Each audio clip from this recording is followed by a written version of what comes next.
Hello everyone, मेरा नाम आरजू सिद्दीकी है और मैं डिजिलॉर में एक लीगल एसोसिएट हूँ। आज हम बात करेंगे कोड ऑन वेजेस के नए रूल्स के बारे में जो 21 नवंबर 2025 से लागू है, जहां सैलरी स्ट्रक्चर्स, पेमेंट्स और बेनिफिट्स को बदल दिया गया है। चलिए इन नए रूल्स को एक एक करके समझते हैं।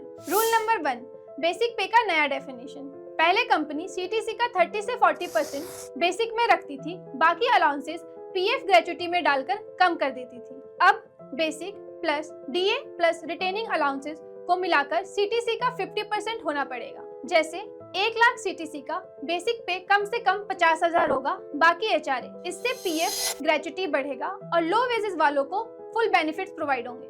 Rule number 2, FTE which means fixed term employment. अब companies direct time bound contract कर सकती हैं, जैसे 6 महीने, 1 साल या फिर जब तक प्रोजेक्ट हो। अब कोई मिडलमैन या कॉन्ट्रैक्टर की जरूरत नहीं, जिसका मतलब कंपनी आपको डायरेक्ट हायर करेगी पेरोल पे, और जब कॉन्ट्रैक्ट खत्म होगा तो जॉब ऑटोमेटिक खत्म हो जाएगी। इस रूल का सबसे इम्पोर्टेंट बात यह है, फिक्स टर्म एम्प्लॉयमेंट में एम्प्लॉय को परमानेंट एम्प्लॉय जैसे बेनिफिट्स मिलेंगे, जैसे कि paid leaves, medical benefits, social security और ग्रेचुइटी, जो कि 5 साल बाद प्रोवाइड करा जाता था, अब वो सिर्फ 1 साल बाद से ही प्रोवाइड करा जाएगा। Rule number 3, gig workers. Gig platform जैसे स्विगी, जोमेटो को एनुअल टर्नओवर का 1 से 2% सोशल सिक्योरिटी फंड में देना पड़ेगा, और जोमेटो और बाकी प्लेटफॉर्म के डिलीवरी बॉय को हेल्थ इंश्योरेंस और एक्सीडेंट कवर भी प्रोवाइड करा जाएगा।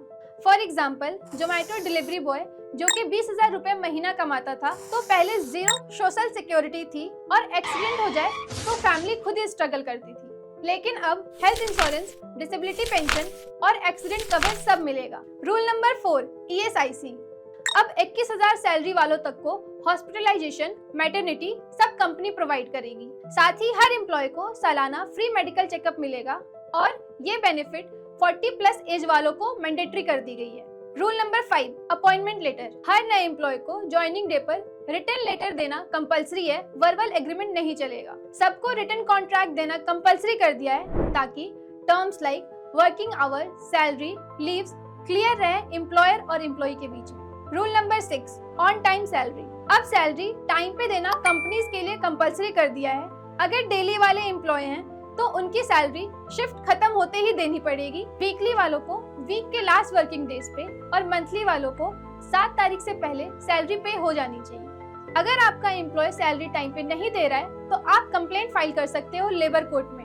और अगर आपको सैलरी के रिगार्डिंग कोई भी लीगल हेल्प चाहिए तो आप इस नंबर पर कांटेक्ट कर सकते हो, या फिर हमारी वेबसाइट पे जाकर आप अपनी कंसल्टेशन बुक कर सकते हो।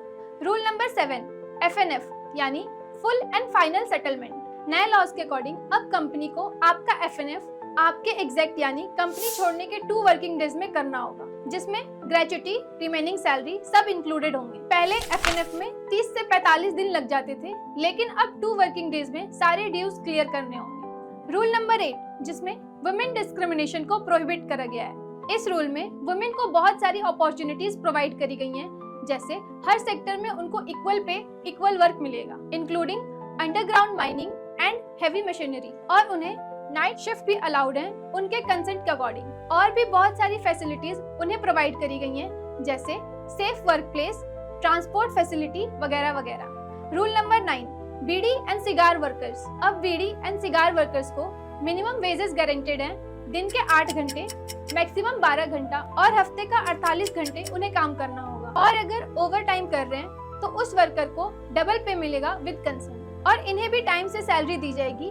और साल भर में 30 दिन काम करने पर ये भी बोनस के लिए एलिजिबल होंगे। तो इस वीडियो में सिर्फ इतना ही। ऐसे और लीगल अपडेट्स के लिए हमें सब्सक्राइब करें, और अगर आपको सैलरी के रिगार्डिंग या फिर लीगल ड्राफ्टिंग या फिर टैक्स, जीएसटी के रिगार्डिंग कोई भी हेल्प चाहिए तो आप हमारी वेबसाइट पे जाकर कंसल्टेशन बुक कर सकते हैं। धन्यवाद।